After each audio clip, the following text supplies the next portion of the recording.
São cada vez mais comuns as notícias de violência dentro das escolas. Estudantes que agridem professores ou são agredidos por eles. Alunos que praticam furtos, bullying, fogem das escolas. Algumas instituições de ensino encontraram uma possível solução para esses problemas: o uso de equipamentos eletrônicos como chips e câmeras para monitorar os estudantes. Mas se de um lado temos segurança, do outro há quem proteste e alegue a violação de alguns direitos.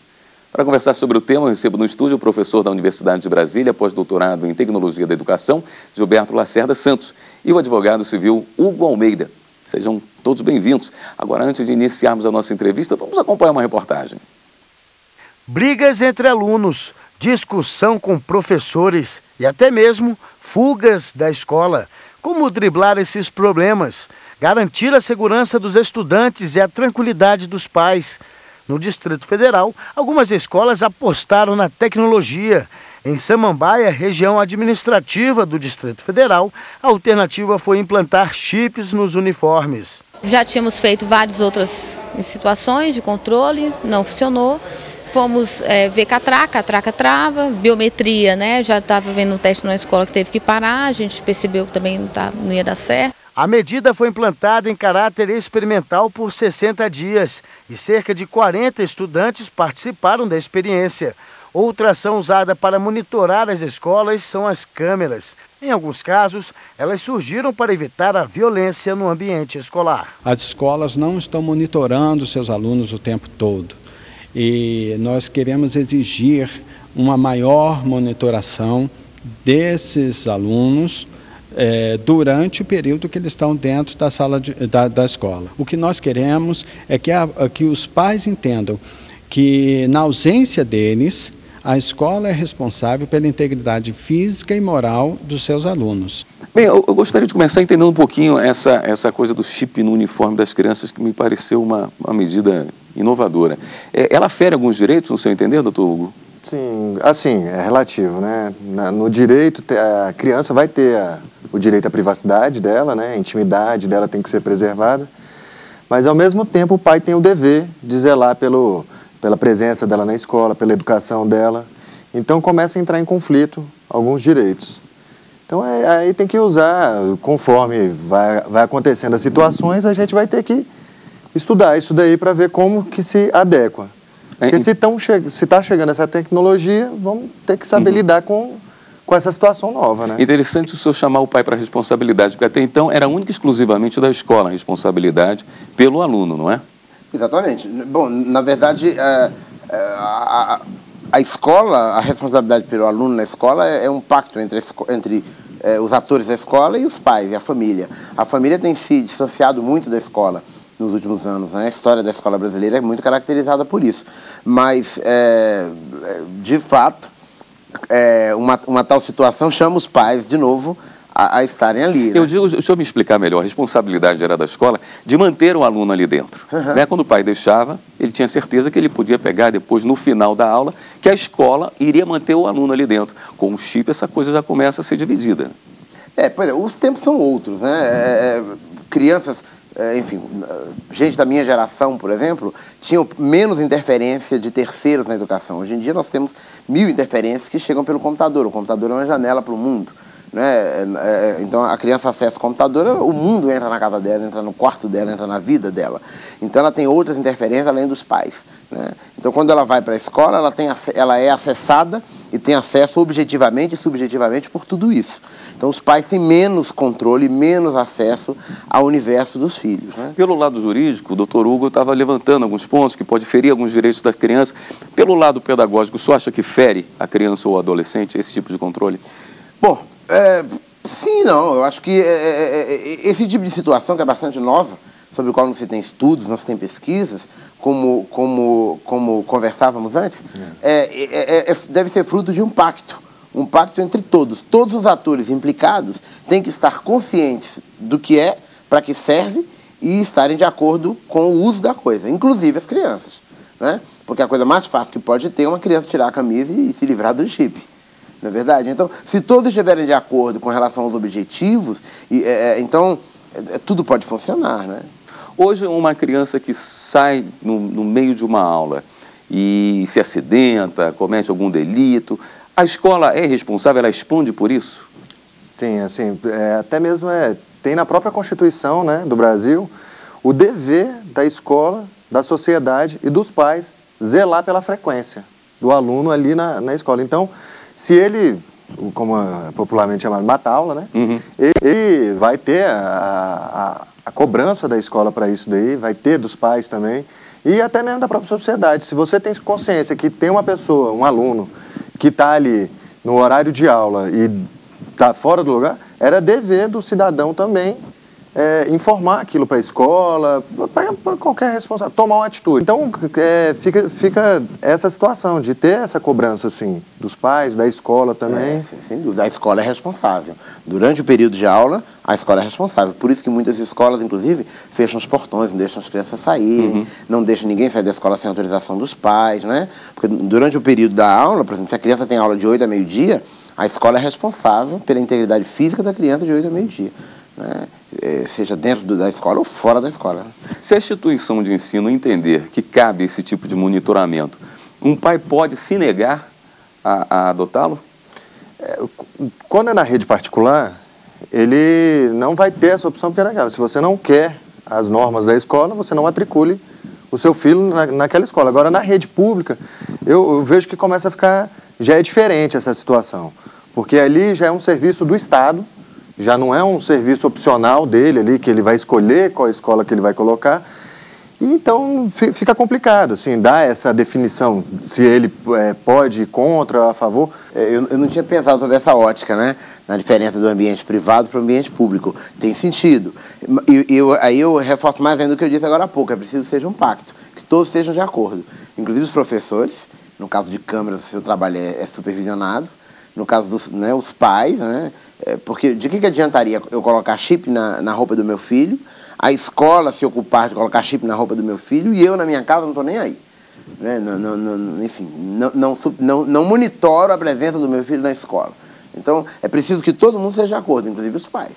Essas câmeras, nós já tivemos muitas ações de pessoas questionando as câmeras dentro de escola. Existe já uma regra, um entendimento de onde pode haver câmera e onde não pode haver câmera dentro da escola? Isso ainda é muito recente, no ambiente escolar, né? Assim, no ambiente de trabalho, da rua, já tem certos entendimentos, que numa área mais privada, um banheiro, por exemplo, local de descanso, já não pode ter essa vigilância. Agora, nas escolas eu fiz pesquisa, tentei procurar já ações sobre isso daí, sinceramente não achei ainda pais questionando, o aluno questionando, porque até mesmo para o aluno questionar, para ele ser representado num tribunal, é o responsável dele que vai representá-lo. Se o pai não estiver de acordo, você fala, não, eu quero que você seja vigiado. Como é que fica a situação desse menor, né?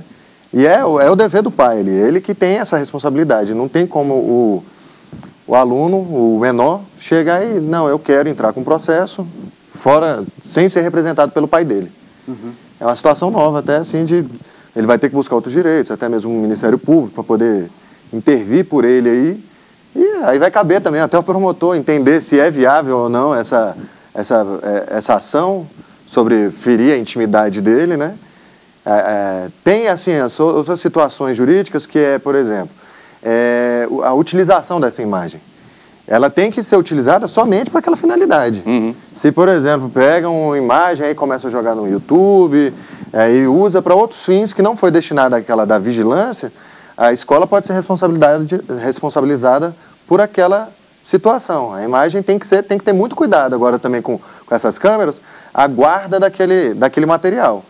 Porque ele pode ser usado indevidamente para outros meios. Aí, por exemplo, pegam um aluno numa situação de intimidade, às vezes namorando na escola, situações até mais preocupantes que acontecem nas escolas que levam até esse motivo, por exemplo, pessoas que são violentadas dentro de escola, que geram esse interesse de vigilância. Se uma imagem dessa cai na internet, a situação que essa criança vai viver é muito preocupante. Então, aí tem que ter essa preocupação também. Nesse sentido, já existem ações tratando que tratam sobre essa matéria. Eu vi uma matéria recentemente de umas crianças e adolescentes que se revoltaram com a chegada das câmeras nas escolas, mas parece que aí faltou uma falta de tato de se conversar com as crianças. Uma situação dessa natureza requer a construção dessa realidade, uma construção social. Todos os atores têm que participar dessa construção e do entendimento das utilidades, dos limites, das possibilidades, para que todos estejam de acordo. Porque se um elo dessa cadeia se rompe, o sistema não serve mais para nada. Ele causa revolta, vai causar esse tipo de situação aí. A gente falava no início dessa quebra de direitos das crianças, câmeras em ambientes comuns, como corredores, por exemplo, o senhor acha que também feriria? Não, eu acho que já no ambiente comum já é mais fácil a aceitação. Eu acho que o que fica difícil até mesmo para o professor é ali no ambiente dele de trabalho, dentro de uma sala de aula, por exemplo. Sim. É como se você estivesse trabalhando e tem aquela pessoa em pé nas suas costas, vigiando 24 horas, do tempo inteiro que você está ali. Mas é uma situação que já existe, câmeras dentro do ambiente de trabalho. Já existe. Então tá aparecendo, né? Vem surgindo aqui no DF mesmo, eu li que instalaram na Ceilândia, já em sala de aula também. Então, mas é o que o colega fala, tem que ter essa conversa, de chamar o professor, tentar conversar com ele, ver se o diretor consegue essa aceitação, porque vai ter gente que vai se recusar, veementemente, não vai querer de jeito nenhum. Há um prejuízo pedagógico? Atrapalha o andamento de uma aula? Depende. Eu, por exemplo, como professor, eu sou professor universitário, eu me incomodaria de ter uma câmera dentro da sala de aula vigiando o meu trabalho. Eu funciono de uma maneira A, B ou C, os alunos são todos diferentes, eu me incomodaria. Agora, em ambientes docentes onde há muita violência, a câmera é um ambiente de proteção não somente para o professor, mas também para o aluno, né? Porque você, quando uma situação de violência acontece, você consegue mapeá-la perfeitamente, até para levar a juízo, etc. e tal, né? Mas ainda assim é uma situação que deve ser construída para que as pessoas se sintam à vontade. Não é algo simples. Para o direito, como você falou, facilita o nosso serviço. A devolução de prova é ótimo, né? Porque vai ter aquela situação, um vai contar uma versão, outro vai contar outra, e a câmera só tem uma versão. Exatamente. Ela não vai dar margem para outros entendimentos. Exato. O juiz vai ver aquilo dali e vai entender realmente quem provocou, quem começou, quem agrediu. Acaba sendo um elemento de proteção para todas as partes, né? Então, é saudável em países como os Estados Unidos, onde as câmeras são por toda parte, todo mundo é filmado e sabe que é filmado, né? As coisas já estão num outro nível. Na nossa sociedade, isso é algo a ser construído. Nós, enquanto sociedade, não temos isso. Há situações de câmeras em ambiente de trabalho, mas há diferentes ambientes de trabalho. Em alguns, a câmera ela é integrada sem nenhum problema. Numa sala de aula já há problemas. Não é simples, né? Porque ali é permeado por relações humanas diferentes. Cada aluno reage de um jeito, cada pessoa é de um jeito. O professor tem uma liberdade didática. O seu trabalho pode ser comparado com o de outros professores. É uma situação um pouco mais delicada. Bom, nós vamos para um rápido intervalo. Não saia daí, voltamos já com o programa Fórum.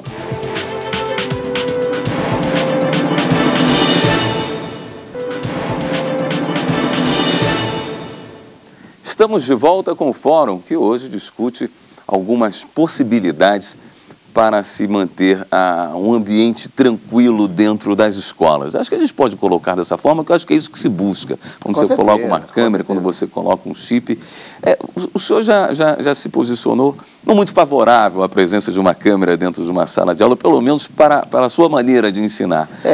Mas o senhor acredita que existem pontos positivos na presença de uma câmera? Tem um lado bom disso tudo?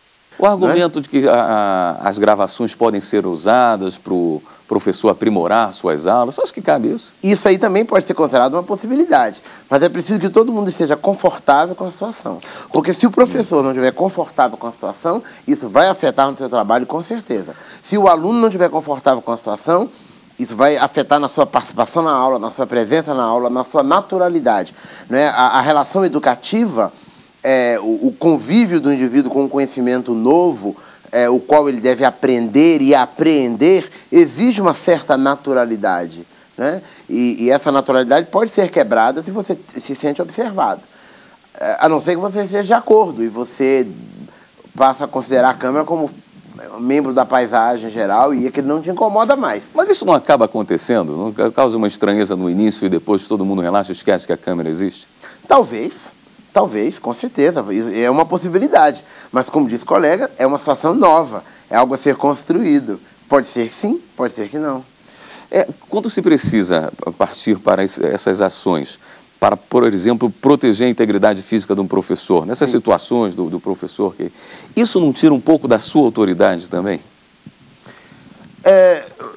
Se o professor se sentir vigiado, no sentido pejorativo do termo, certamente que sim.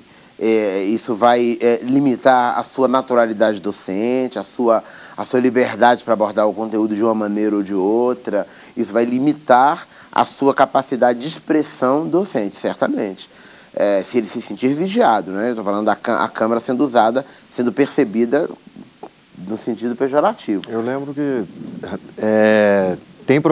tinha professores meus que falavam, aqui dentro dessa sala quem manda sou eu. A forma que vai acontecer aqui dentro, sou eu que defino. O professor falava... Exatamente. E ele tem esse poder, né? Tem, sim. Então, ele poderia se negar, não é um professor assim, no nível superior, acho que já não caberia essa vigilância mesmo, não, porque não teria essa necessidade, né? Mas no ensino mais... Essas escolas que a gente vê que acontecem, essas cenas de violência, escolas situadas em situações muito violentas, em que há recorrência de violência, né? Mas isso também pode ser, sendo um consenso entre todos os professores, isso pode até ser utilizado, eu estou divagando aqui, para que se compare o trabalho docente, para que ele faça uma autoavaliação da sua atuação em sala de aula, né? Uma autoavaliação da sua relação com os alunos, né? Se estamos numa situação de consenso, tudo é possível. Existe também uma situação, doutor Hugo, o senhor estava falando da preocupação quanto às imagens, né? A destinação dessas imagens. Existe uma situação em que os pais podem acompanhar através da internet o que está acontecendo na escola. Quer dizer, aí ele não está vigiando apenas o seu filho, ele tem uma imagem do filho dele da sala toda, e de todos. Né? Isso aí você pode partir para alguma coisa assim, tipo ferir direito de imagem, por exemplo? Não? Pode sim. Por isso que tem que ter muito cuidado com isso daí. Impedir, por exemplo, lá no direito a gente tem certos processos que na área de família, o processo é segredo de justiça. Eu posso até ir lá e tirar uma cópia daquele processo. Mas se, por exemplo, alguém até mesmo rouba aquela cópia e usa para outros fins, eu sou o responsável por aquilo dali. Exatamente. E a imagem então é mais perigosa, porque hoje em dia a gente tem internet que você joga um vídeo aí, no dia seguinte ele tem 1 milhão de acessos. E dependendo da situação que acontece dentro de uma sala de aula, desperta o interesse ali. Então o pai ele vai ter que ser vigiado também para ter esse acesso, tem que ter um login, uma senha, não sei como que funciona. Tem que usar todos os meios da tecnologia para conseguir esse controle dessas imagens aí. Agora veja que nós estamos referindo a duas situações diferentes, né? Quando nós colocamos um chip no uniforme de uma criança para monitorar a presença dele na escola, nós não estamos falando de imagem. Quando nós estamos falando de imagem, eu conheço situações no Canadá e tudo mais, onde ninguém tem acesso à imagem. Tudo é filmado e vai para um banco de dados. Só se recorre à imagem no caso de algum problema, alguma necessidade jurídica, alguma situação de violência. Quando a imagem é requerida, ela é buscada, mas os pais não têm acesso. Para que o objetivo não é que as pessoas sejam vigiadas, é que as pessoas sejam protegidas. Nós temos alguma legislação que trata desse tema, a responsabilidade de pais ou de escola, de quem é de educar, quem é responsável pela criança? Sim, já começa na própria Constituição. A nossa Constituição já vem dizendo que é dever do Estado, dever dos pais, da própria sociedade, acompanhar pela frequência, educar o filho. Tem também o Estatuto da Criança e do Adolescente, que vem dizendo também que é obrigação do pai. Além de, a gente está falando só de educação, mas são vários fatores que o pai é obrigado a ter. O Código Civil também exige esse acompanhamento do pai. Exige até do próprio filho que dê obediência ao pai. Então, numa situação dessa, por mais que o filho não está de acordo, então você vai me obedecer e eu tenho esse direito de cobrar isso de você. No exterior desses códigos todos, nós temos uma evolução da sociedade, de hábitos e costumes e práticas e tudo mais. E a questão do acesso às imagens também tem um outro lado, né? A imagem da sala de aula filmada ou da escola filmada pode ser utilizada pelos gestores da escola para avaliar os professores, para punir professores ou premiar professores por determinadas atuações, X, Y, Z, em sala de aula. Isso também eu acho bastante negativo. Então, por isso que eu me recordei e mencionei com ênfase a experiência que eu vi no Canadá. As imagens, elas são... É como a caixa preta de um avião, ela é uma caixa preta. Você só vai lá se o avião cair. A imagem tem a dificuldade também, assim, facilita, mas dificulta também. Porque, por exemplo, a gente entra numa sala de aula, vai ter a aula com um professor... Pode ser que metade saia falando que gostou e metade fala que não gostou. Não, com certeza. Aí a imagem, para quem vai estar avaliando, ele pode chegar e, não, a conduta desse professor não foi de acordo, que não sei o quê. Mas, às vezes, só para ele não está incomodando. Mas para os alunos todos, todo mundo gostou daquele método daquele professor. Sob esse ponto de vista, pode mais prejudicar do que ajudar, com certeza. Vai criar uma situação conflituosa desnecessária na escola. Existe uma situação, salvo engano, em Pernambuco, que há incentivos fiscais para que escolas tenham essas medidas, tomem essas medidas. O senhor acha que isso fere alguma lei, não? Não, o incentivo eu acho que faz parte, assim, depende do plano estratégico da Secretaria de Educação, do próprio governo ali.